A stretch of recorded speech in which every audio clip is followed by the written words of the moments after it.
اللهم إياك نعبد ولك نصلي ونسجد وإليك نسعى ونحفد نرجو رحمتك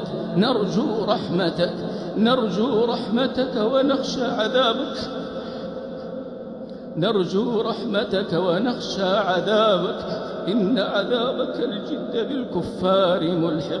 اللهم لك الحمد كله ولك الشكر كله وإليك يرجع الأمر كله علانيته وسره.